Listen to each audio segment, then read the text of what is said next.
നാട്ടുവഴികൾ എന്ന പരമ്പരയിലേക്ക് ഏവർക്കും സ്വാഗതം.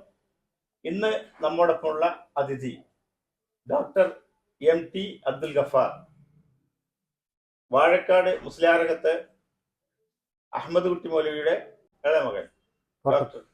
വാഴക്കാട് മുസ്ലിയാരകത്ത് കുടുംബത്തിലെ ആദ്യത്തെ ഡോക്ടറാണ് അദ്ദേഹം പാനൂരിൽ, ഞാനിപ്പോൾ അദ്ദേഹത്തിന്റെ വീട്ടിലാണുള്ളത്, തലശ്ശേരിക്കടുത്തുള്ള പാനൂരിൽ അദ്ദേഹത്തിന്റെ ഭാര്യ ഡോക്ടർ ഹസീന ബീവിയും അവരോടൊപ്പം ഉണ്ട്. ഡോക്ടർ ഗഫാർ 981 അല്ലേ പാനൂരിലെത്തിയത്? അപ്പോൾ അവിടെ എത്തിപ്പെടാനും ഇവിടെ ഈ സ്ഥാപനം തുടങ്ങാനുള്ള ഒരു താങ്കൾക്കുള്ള പ്രചോദനം എന്തായിരുന്നു? 1980 ഗവൺമെന്റ് സർവീസിൽ കയറുന്നത്. സർവീസിൽ കയറുന്നതിന് മുമ്പ് ഞാൻ ഷാഫി ദവാഖാനയിൽ വർക്ക് ചെയ്തിരുന്നത് ചിലവൂര്. അപ്പം അവിടെ പാനൂരിൽ നിന്നുള്ള കുറേ രോഗികൾ വരാറുണ്ടായിരുന്നു. സർവീസിൽ കയറി കാസർഗോഡ് ജില്ലയിൽ ആദ്യം കിട്ടിയത് കാട്ടിപ്പൊയിൽ നീലശ്ശേരത്തിനടുത്ത്. അവിടുന്ന് കണ്ണൂർ ജില്ലയിൽ വേക്കൻസി അന്വേഷിച്ചപ്പോൾ പാനൂരിനടുത്ത ചെമ്പാടാണ് വേക്കൻ്റ് ആയിട്ടുള്ളൂ എന്ന് പറഞ്ഞു. അങ്ങനെ ചെമ്പാട് വന്നു. അടുത്ത് അവിടെ വാടകയ്ക്ക് താമസിച്ചു. കുറച്ച് കഴിഞ്ഞപ്പോൾ അവിടുത്തെ വാടക വീട് ഒഴിഞ്ഞു കൊടുക്കേണ്ടി വന്നു. ചെമ്പാട് ഗവൺമെന്റ് ഹോസ്പിറ്റലാണ്. ഗവൺമെന്റ് ഡിസ്പെൻസറിയിലാണ് ഇവിടെ വന്നത്. ഗവൺമെന്റ് ഡിസ്പെൻസറിൽ നിന്ന് അപ്പം താമസിച്ചു വീട്ടിലും ചികിത്സിച്ചിട്ടുണ്ട്, മറ്റ് ആസ്പത്രിയിലുണ്ട്. അങ്ങനെ ചെമ്പാട വീട് വാടക വീട് ഒഴിഞ്ഞു കൊടുക്കേണ്ടി വന്നപ്പോൾ ഒരു വീട് വാങ്ങാമെന്നുള്ള പ്ലാൻ ഇട്ടു. അങ്ങനെ വാങ്ങിച്ച വീടാണിത്. വീട് വാങ്ങിച്ചു. പിന്നെ അത് ഞാൻ നവീകരിച്ചപ്പോഴും മറ്റുള്ള പഴയ വീട് ആ 3 മുറിയുടെ മച്ച നിലനിർത്തി ബാക്കി ഭാഗങ്ങൾ മാത്രമാണ് വിപുലീകരിച്ചത്. അതുകൊണ്ട് പഴയ വീടായിട്ട് തന്നെ നിലനിൽക്കുന്നു. അപ്പോൾ നിങ്ങൾ ഇവിടെ ചെമ്പാട് ഡിസ്പെൻസറിയിൽ എത്ര വർഷം വർക്ക് ചെയ്തു? 5 വർഷം വർക്ക് ചെയ്തു. പിന്നെ ഇതിൽ നിന്ന് ചുറ്റുപാത്ര ഡിസ്പെൻസറിയിലൊക്കെ വർക്ക് ചെയ്തു. പ്രൊമോഷൻ ആയപ്പം കണ്ണൂർ ജില്ലാ ആശുപത്രി എത്തി. അവിടുന്ന് പ്രൊമോഷൻ ജില്ലാ ഓഫീസറായി 3 കൊല്ലം ജില്ലാ ഓഫീസറായി വർക്ക് ചെയ്തു.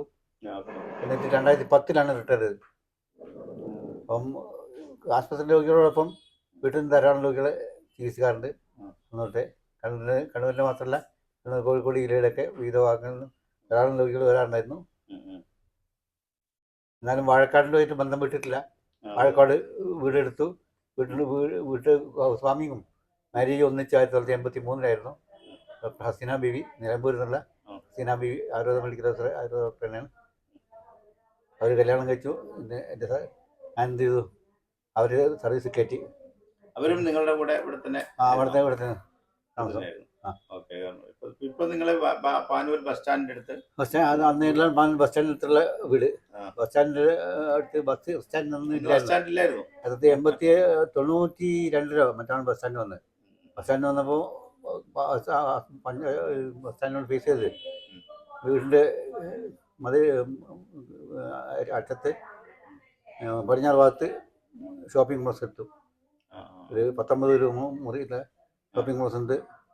ഇതൊന്ന് മാത്രമേ എൻ്റെ ഫാർമസിയായി, ബാക്കിയെല്ലാം അവിടെ കൊടുക്കുന്നു.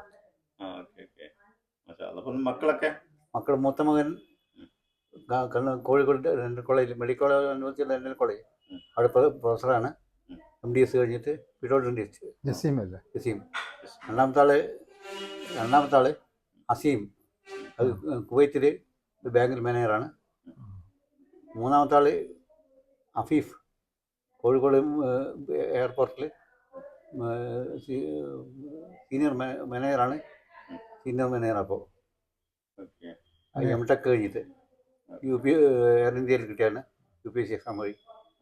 നാലാമതൊരാൾ ഉണ്ട് അദീബ് ഫാസിൽ, അയാൾ MTech കഴിഞ്ഞ് കാലിക്കറ്റിലൊരു കമ്പനിയിൽ വർക്ക് ചെയ്യുന്നു. എഞ്ചിനീയർ. 4 മക്കൾ മാത്രം.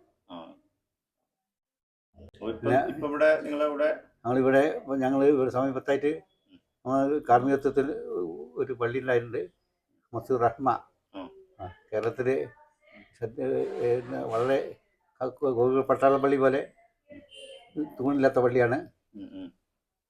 അത് മാത്രമല്ല വിവാദമായ പള്ളിയാണ്. കളിസ്ഥലം.